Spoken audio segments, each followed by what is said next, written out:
student loan payments and the accrual of interest on those said loans, and these are federal, by the way, not private, those are suspended until September 30th, 2020. I have fact-checked this myself with my own student loans, and it is legit. So what's going to happen is when you get your student loan bill or email or however you get your notifications, it's going to say that you owe $0 for the months all the way up until September 30th. Now, that they're not making those payments for you. So what's going to happen is that it's just going to tack on to the length or to your payment, however you decide to pay that money back at the end. So with that being said, if you can afford to keep paying your student loans, especially because the money that you pay is going directly to principal instead of paying interest. So I have been joking since this thing has happened, and I'm like, I wish I had the full amount just to pay my student loans, because this has never happened before, where all of your payment is going straight to principal. It's bypassing interest. Like, it's pretty much just knocking it out heavy. And I wish I had the money to go ahead and knock mine out at this time, because this has never happened. A lot of these things that are being passed or that are happening have never happened in the history of the US before. So it's very important that you take advantage of these situations and use it, so that way at the end of all of this, you'll come out in a better financial position than you were before it started.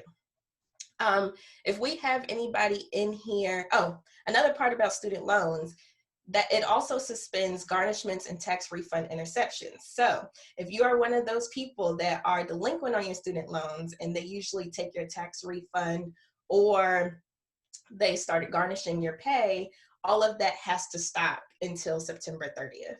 So for those people that were scared to file your taxes because you thought that the government was going to take it because you owed on your student loans, now is the time to file your taxes. Go ahead and file. If you didn't file last year, go ahead and file it this year. Now is the time, because they can't take it. Also, another thing passed in that act was required minimum distribution. So when you turn 70, I want to say 72 and a half or 70 and a half, one of the two, the government requires you to start taking money out of your traditional IRA and 401k accounts, because they're looking at it like, you have been putting this money in tax-free for so long, now we need some of our money back, so we're requiring you to take it out. And those are called RMDs. So what they did with this act was they made it so that RMDs are not required to be taken out for the rest of this year, which is excellent news for those in that age bracket, in that time, because what happens is you don't want to take money out of stocks when they're doing horrible. That's like buying high and selling low, and that's never what you want to do. So I like that they thought about that and thought about the retirees and those in that age demographic, and made it so that they don't have to take that money out right now, because the market has been tanking this year. Also, the 10% early withdrawal penalty for early distributions from IRAs are waived under certain circumstances right now. It's still subject to income tax, but at least you get to bypass that 10% penalty. And they're doing that as a way to help people. If you have a lot of your wealth tied up in IRAs or 401ks or things like that, they're allowing you to take that money out without the additional penalty. Like I said, you still have to pay income tax. Another thing is the maximum amount of 401k loans that you can do now. It used to be 50% of the balance. Now they're allowing you to take a loan up to 100% of the balance. I will say, caveat to that, it depends on what your job's plan says, because put my HR hat back on real quick. It depends on the company, how they have it set up. I've worked at places where they allowed loans. I worked at places where they didn't allow loans. So it's not like you can walk in and say, I know my rights, part of the CARES Act, I can take up 100% of this as a loan. No, you have to see what your company has instated when it comes to that. Now is the time I've been telling people to call your creditors. Talk to your creditors. If you have bad debt out there, or, you're getting behind on your credit card, or whatever the case may be, make a phone call. It's as simple as that, because right now, creditors are being very nice, which never happens.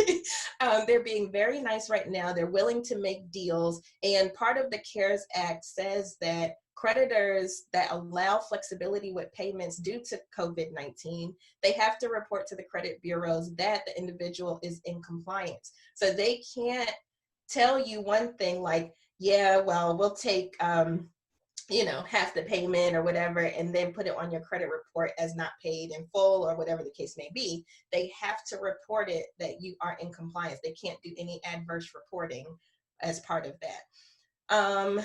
Also, when it comes to credit cards and things like that, if you have a lot of credit card debt, even before the crisis, now might be the time to call a credit card company and say, hey, can you all negotiate on the interest rate? And I have done this before a few years ago, and where I didn't really need it. It was just a test to see if it really works. But I called my credit card company and I was like, I would like to see if I can get a better interest rate, even if it's temporarily, so I can pay down this balance. And they said yes. And they actually knocked my interest rate down like a good 5 percentage points, which was crazy. So definitely call, especially during a time like this, just have the conversation and see what happens. The worst they can say is no. And then if they do, you just move on. So definitely take advantage of that. So now let's get into the stimulus check portion, because that's what a lot of the hype was about the CARES Act and what everybody was looking forward to. So part of the CARES Act includes the payment of a stimulus check. So these payments are not considered taxable income, which is good news for when you file your taxes next year. You don't have to report this as income. You don't have to pay this money back. And there was a rumor out there, like if you made over a certain amount, you don't get any payments whatsoever. That's halfway true. What happens is once you make over the threshold, you'll just get a reduced payment. So it won't be the full payment. You'll just get a reduced payment. So you do get something. You know what the threshold was, Tiffany? What was it? If you don't remember it, we can come back to it. Who's it just? Oh, so if you make between 75,000 and 99,000, I think it was, then your payments would be reduced. I think if you make over 100,000, then you might not get anything. I can't remember, but mind you, this is adjusted gross income too. So it's not like, oh, I get paid $100,000 in salary, so I won't qualify. You have to also take into consideration what pre-tax deductions you have coming out and everything like that. And that's what forms your adjusted gross income. And that's what you're actually taxed on. So even though your salary might be 100,000, really your AGI might be 90,000. So then you will qualify. Quick question. Has the change in IRA required mandatory distributions impacted giving in a negative way? It could possibly, because a lot of people use their RMDs for QCDs, which means qualified charitable distributions. So just a quick synopsis around that. What happens is when you do your RMD, a way to get around the taxes is to donate that whole portion, that whole amount to a charity. Then you don't have to pay taxes on it. So therefore it comes out tax-free and it goes straight to that charity. So a lot of people do it for like their tithes for church. They might pay all of their tithes in one lump sum, and that's their RMD for the whole year. So it could potentially hurt, nonprofits and stuff, but really I feel like, and that's just the mandatory. So they're making it not mandatory to take your RMD out, but if you still wanted to do it, you still can. So I always have the thought that people should donate from the kindness of their heart, not just because of the tax benefits. So, hopefully a lot of people have that mindset and they keep donating, because a lot of nonprofits out here are on the ground doing the work and they need the money, especially because they are not able to do like their big fundraisers and stuff. Usually nonprofits do fundraisers around this time, beginning of spring leading up until fall. And a lot of those aren't able to happen because of the whole quarantine situation. So hopefully people are still donating as they can in this situation. But it could have adverse effects. Absolutely. One more quick question, then I'll let you get back on track. Mm-hmm. There was a rumor that the stimulus check is just an advance on your next tax refund check. Is there any truth to that? No. So, and I actually did extensive research on this because that was my original thought, honestly. I was like, okay, so they're just giving us this check, so that way later we have to turn around and pay it right back. So I'm gonna just put in a savings account and park it, so that way, they have it when they need it. But when I did my research, when I came across where it says the payments are not considered taxable income, that kind of put that to rest. And also there's no need to pay it back.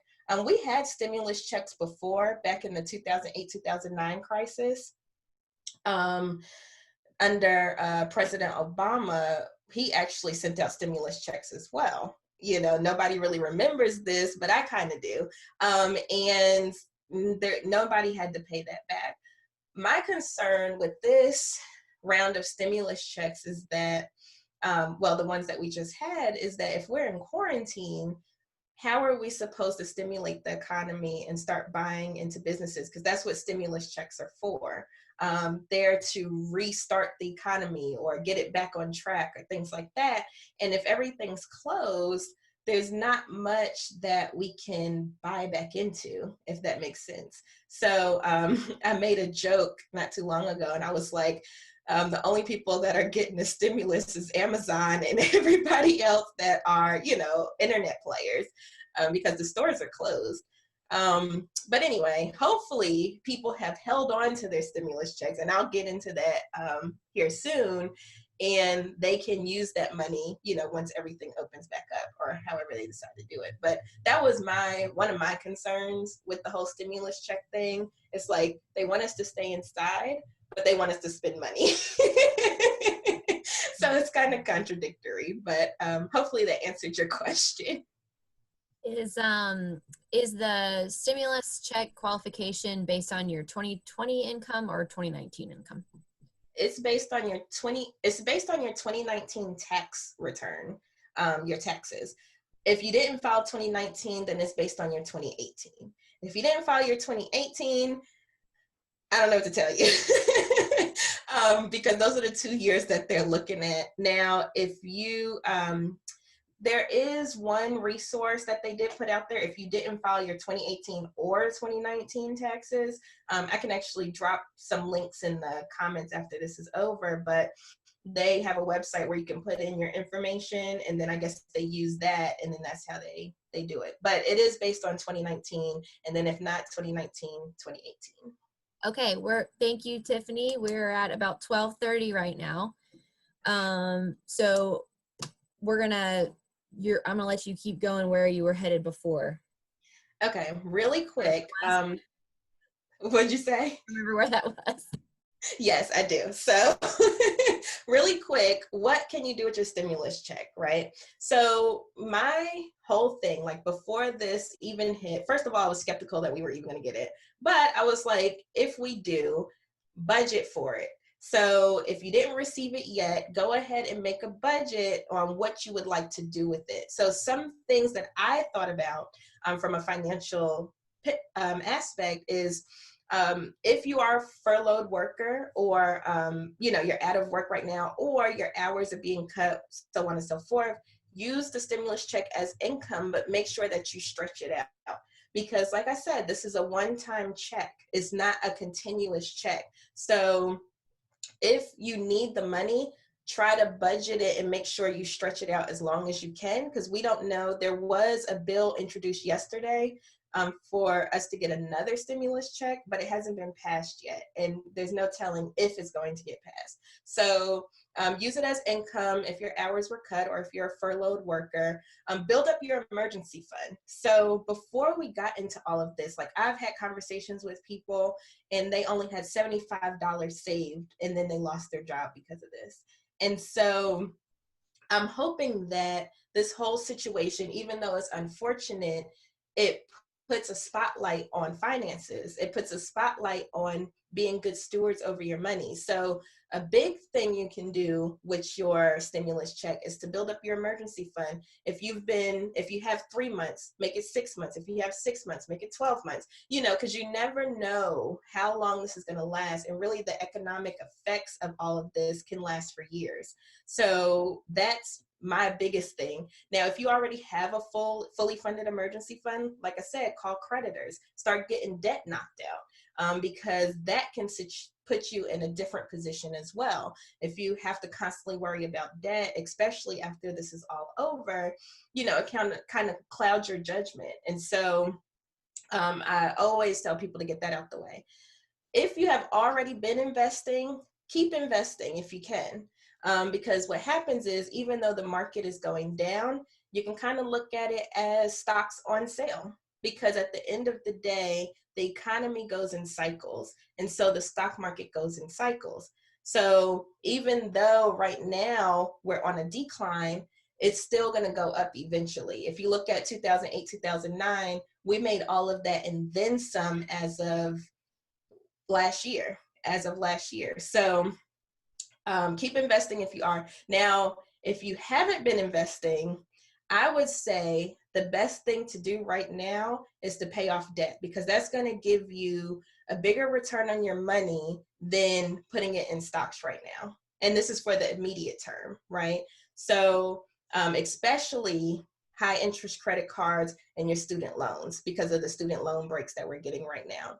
Another thing I tell people to do, if they did all of the above, maybe start a business. A lot of people are finding this time staying home, working from home. They're like, oh my gosh, I've always wanted to do this thing and I never had the time to. I say, like, now is the time to go ahead and get that started, because now, I will say this whole coronavirus situation the silver lining is it has sat everybody down. It has made everybody look at the things in life that they always bypass. I was always going from meeting to meeting to meeting, speaking engagement to speaking engagement. And now that everything is canceled, I'm like, oh my gosh, my kids, they're awesome. Like, and I never, I spent time with them, but it wasn't quality time. And so now I'm able to spend quality time with my kids, especially when we're doing homeschool and learning their learning styles and everything like that. We started gardens, we've gone fishing, we've done all of this fun stuff that we never did before. And it's because this has showed us what's really important. So I'll get off my pedestal about that. But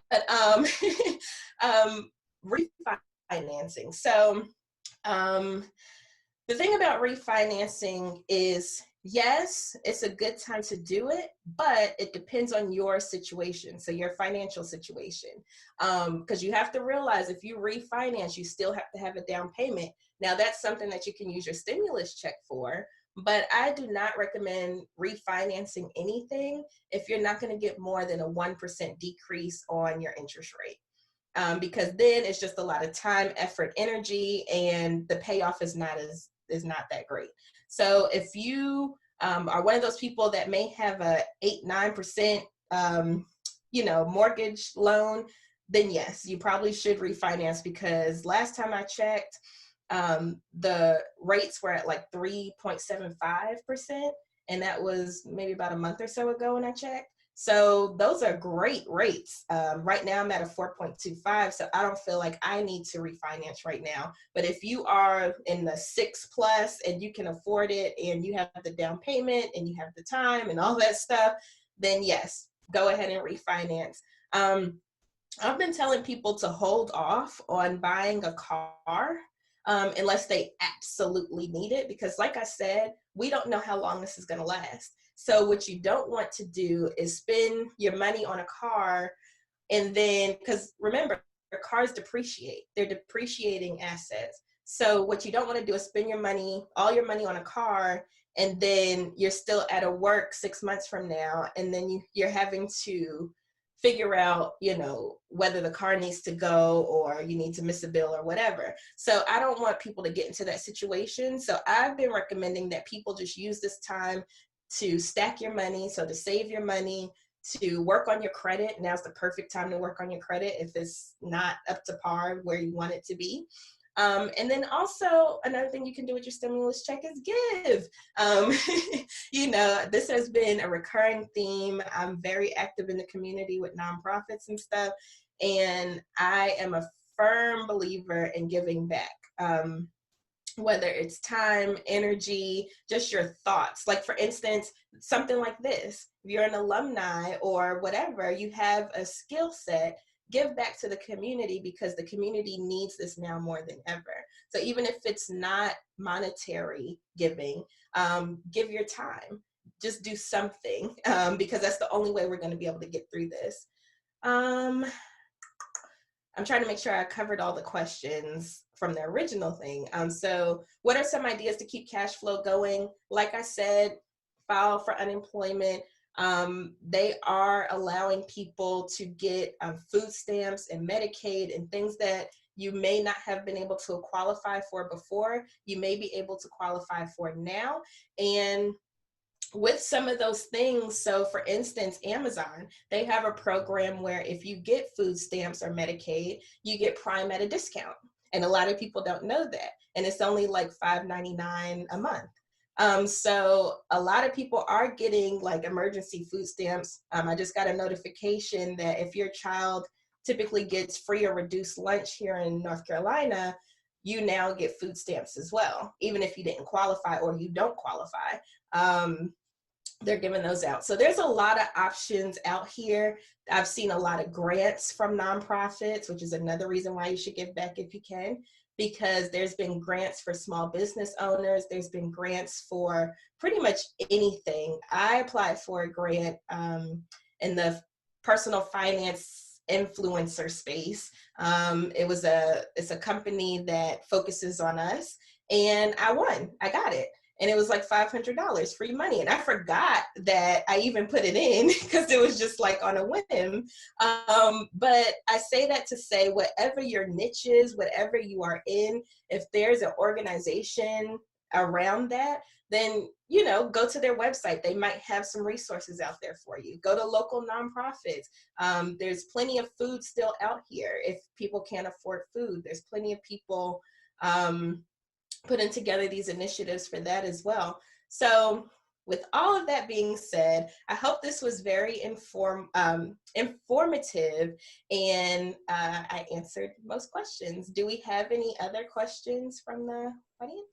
We do. We have two. One is a clarification on an earlier question.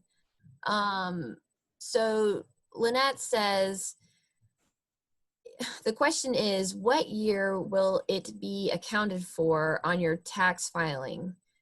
Situation could be 2019 income would not allow you to qualify, but taxes not filed and in was based on lower 2018 income and check received. But then 2020 income would be lower and make you eligible.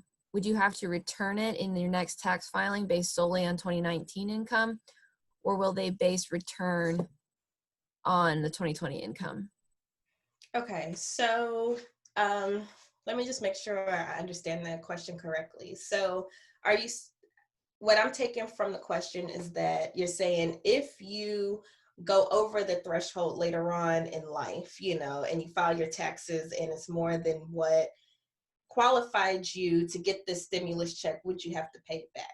The answer is no, because it's based on this year's taxes or last year's taxes.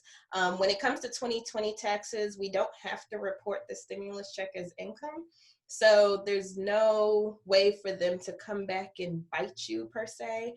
As long as you qualify for it and you get it, you have it. And you don't need to worry about it any further than that. Hopefully that answers your question. Okay, where do you typically apply for your grants? Was another question. So like I said, check around with local nonprofits. I'm part of a nonprofit here in Greensboro, the Greensboro JCs. I'm on the board of that. And we just did grants for hairdressers and barbers and things like that. And those were $500 grants going to 10 people. And so there's a lot of grassroots movements going around in your community. And the only way to find out about them is to network, be it virtual or however. Just ask people, do you know of any resource, things like that. I have a Facebook group, and that's what we do. Like, if people have questions, they just pop it in the group and then people respond. So just make sure that you keep in tune with your community during this time. I know it's kind of difficult because we're supposed to be staying in the house and everything like that.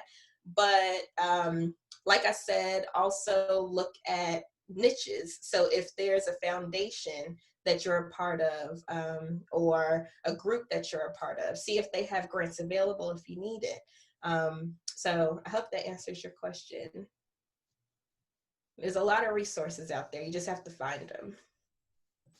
Great, thanks, Tiffany. All right. I think we have some time for some more questions. We're at about 12:45 almost right now.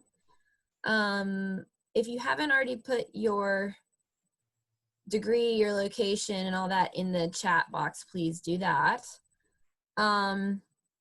All right, Debbie's on, and she said, awesome talk, Tiffany.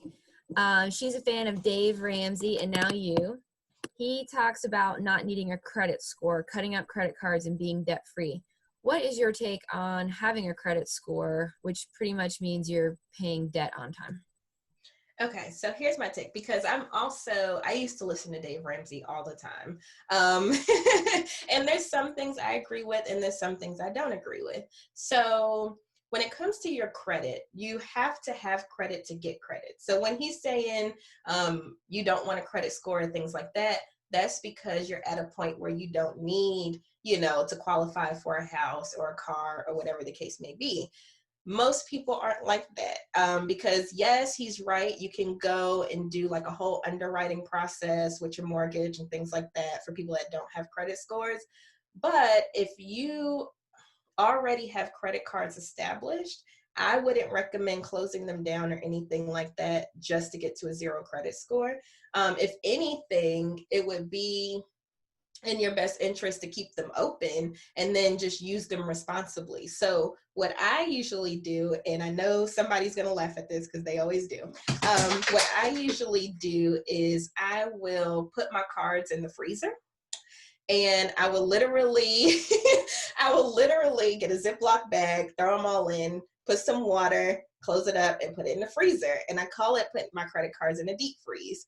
And what that does is whenever I have the urge to spend on the credit card, I have to physically take it out the freezer, sit there and let it thaw out and think about that thing. Do I really, really, really want this? Like, is it worth the effort and time and energy it's going to take to defrost these credit cards? And usually the answer is no. So it prevents me from spending irresponsibly. Now, what I do in order to keep those credit cards open is I'll defrost them once every like 6 months or so and just go get some gas real quick, or maybe take the kids out to eat real quick and then pay it right back off. And that just keeps your card open. Because when you look at your credit score, one of the factors is how many accounts you have open and how long those accounts have been established. So if you close one of your older cards, or you close the oldest card or whatever, or you close any card really, that's going to negatively affect your credit score. Now, if your goal is to get to a zero credit score, then that's fine. But I feel like it's best to have something because you never know what you might need. So those are my thoughts on the whole zero credit score. Now, I do agree with him. You should absolutely be debt free. And that's why I have my goal to be debt free by 30. Yes, but that doesn't mean you have to take a hit on your credit to do that. Like I said, you can keep those accounts open and just spend it periodically. No problem. Thanks, Tiffany. All right, what other questions are coming up for you guys? Feel free to turn off your mic and ask it, or put it in the chat. And it's okay for us to have a little silence for a minute in case people are thinking. And I love talking about money, so no topic is off limits. The good, the bad, the ugly. And I will follow up this session with a survey, as well as Tiffany's contact information, so that you can ask any more detailed questions and get with Tiffany on more detailed questions that you might need more explanation on. Disregard that YouTube thing that just popped up. I don't know why it pasted that, not what I was really pasting. This is what I wanted to paste. So I'm pasting some links down there while we're waiting for questions. The first one after the YouTube one, don't click on that. I don't know what that is. The next one is filed, but bank account is not closed. So this is now closed. So this is if you filed your 2018, 2019 taxes, but it's an old bank account. This is a link where you can put in your bank information so you can get your stimulus check direct deposited to you instead of waiting for a paper check. And then this link is, let me make sure it's the right thing. Okay. So this is if you didn't file for 2018 or 2019, this is where you can put your information in. And then if you don't have a bank account, highly recommend getting one because it'll be much easier when you're waiting for your payment. This is a link where it has a list of banking options. So if you don't currently have a bank account, even if you just open it for the stimulus checks and all that stuff, that's a good link that you can do that. So those are my resources. Tiffany, can you, when we follow up with everyone via email, can we also include links to some of the information you gave about student loan debt? Yeah, sure. And then, so with the student loan stuff, if you go to your servicer's website, everything is there. Like as soon as you go on, it's there. Like I went on mine and it's like right at the top, COVID-19 resources if you need help or whatever. Same thing. Oh, I didn't mention this. If you have a federally backed mortgage, you also get relief as well. So you don't have to pay your mortgage right now. You can apply for that as well through your servicer. But the caveat is the same thing as the student loans. It'll still tack on. So I went to my mortgage website just to see what the options were and how they were handling this. And what they're going to do is if you do apply and you qualify and they allow you not to pay your mortgage, then they're either going to tack it on the end of your term, so therefore making your term longer, or they're going to build in the extra payments with your monthly payments, and you get to choose which one you want to do. So it's not like you're getting free mortgage relief and you'll never have to pay it back. That's not the case. You're still gonna have to pay it back eventually. But I also, go ahead. It's flexible. Yes, it's flexible. So I thought about just with myself possibly doing that just to pay off credit card debt during this time. So that way I can get that knocked down and then I can double up on mortgage payments later.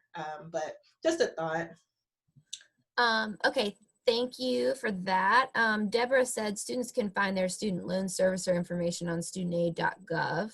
Yes. And then Deborah Edwards has a question. What is your advice for determining the best asset mix in a 401k or index funds? So let me do a little disclaimer. I am not giving any stock advice or investment advice. This is all for educational purposes only. Um, that's just to cover my butt.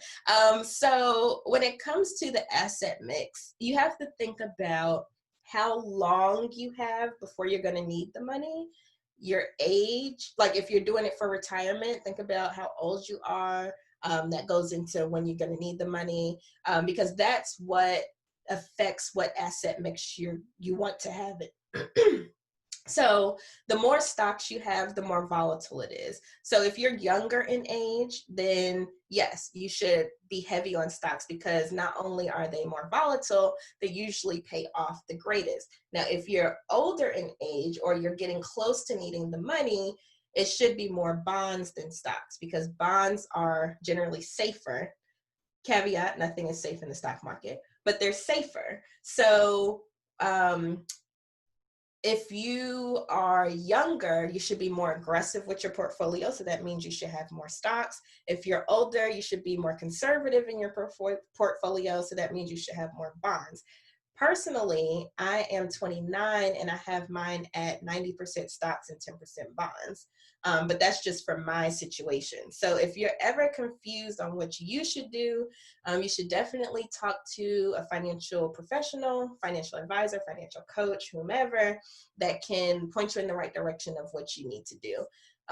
But I will also say that if you are getting close to retirement, so let's say you're age 60, you definitely want to have more bonds in that portfolio, because you don't have the time it takes for it to recover. If it's a year like this, you don't want to have majority stocks in your like 60 plus, and you need the money at 65, because it's not going to give you enough time to see that money get back to where it was and then some. So definitely take in, your longevity when it comes to investing to determine your mix.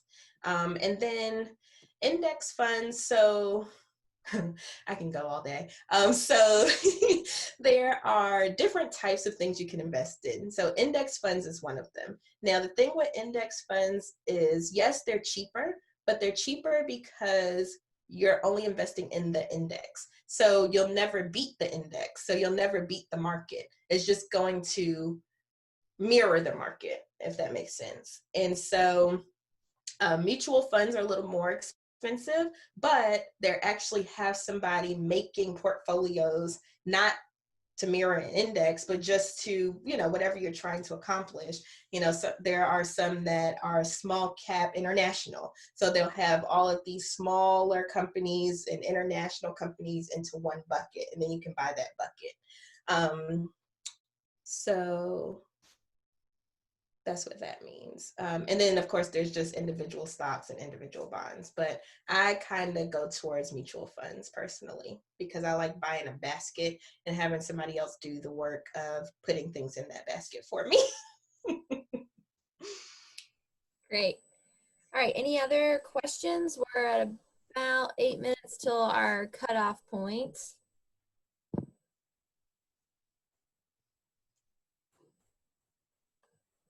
Yeah, and then usually, and this is putting my HR hat back on, if you have a 401k, usually there is a resource on the servicer's webpage, which will allow you to answer some questions and figure out what your target mix should be or whatever. You can use that for just a basic idea of what you should be putting your money, how you should be mixing it up.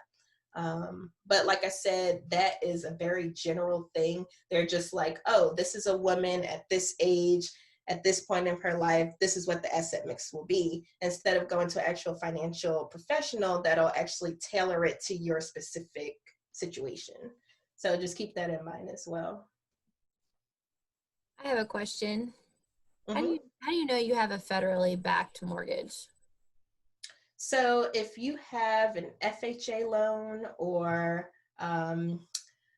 what's the veterans one? There's a veterans one. Pretty much that's how you know, is if it's sponsored by the government. What you can do is go to your mortgage loan servicer site and go to your account, and it should tell you if it's federally backed or not. If you got a conventional loan, it probably isn't. But if you qualify for like a FHA or the veterans one, I still can't remember what it is, then it's a federally backed one. And if you are renting, that's another good point because people keep asking about renters. If your landlord has a federally backed mortgage, then they are not allowed to evict you due to non-payment. So that's good news. Now, I was saying last night when I was on my Facebook Live, if I was a landlord and I was able to get, if I was able to get a deferment on my mortgage payment, then I would pass that on to my renter, to the person that's renting from me. But not everybody thinks like that. So just know your rights and know what they can and cannot do. There's a link, let me see if I can find it. And it talks all about mortgage and renting and things like that. That's a good resource. So let me see if I can find it real quick while we're waiting for questions.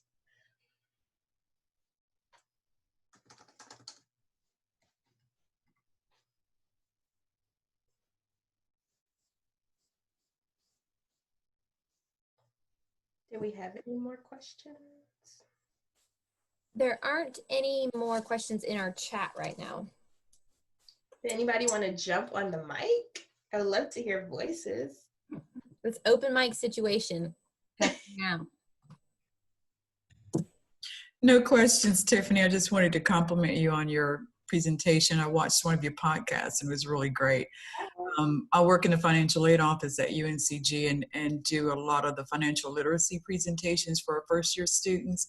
So information was really great. So be looking for an email from me to maybe pull you back in someday to do some sessions for us. Maybe awesome. Come back in as an alumni for maybe a special program or something. We love having you guys back on campus to sew back into our students. They really appreciate it too. So good job. I really appreciate it. The information was great. It gave me some ideas as well. Well, thank you so much. That just warmed my heart. And Madeleine will tell you, I am a regular on UNCG's campus. I would love to come back and help it any way I can. For those of you who don't know me very well, whenever you say things like that, I take that seriously. And I've been known to spin a web of inclusion. So yeah, you might be on a committee soon, coming near you. So just be on the lookout. But thanks again. It was great information. Really appreciate that. Thank you so much, Deborah. You're welcome. So with that awesome little tidbit, thank you so much, Deborah. That was awesome. Tiffany, thank you so much for being here as an alumna. You are a great example of practicing what you preach and giving back. So we thank you for being here. We will have more in the Breakroom series. Those are to be announced, so keep checking your email for that. And be on the lookout for a follow-up email from me for this particular session, where I'll include some, oh, Lynette's back, okay. I'll include some links from Tiffany, as well as a survey for you guys to take, and hopefully we'll have the information out about our next session real soon. So, unless you want to say anything else, Tiffany, any last sign off? I just want to say thank you all so much for coming. This was very fun. And thank you so much, Matt. You just took it from me, Deb. Thank you so much, Madeleine, for making this possible and leading this initiative, because it's very much needed in the community, and I want you to keep going. Thank you. All right. Well, Tiffany, thanks again. You've been fantastic. Look forward to seeing you guys back in the Bryan School Break Room real soon.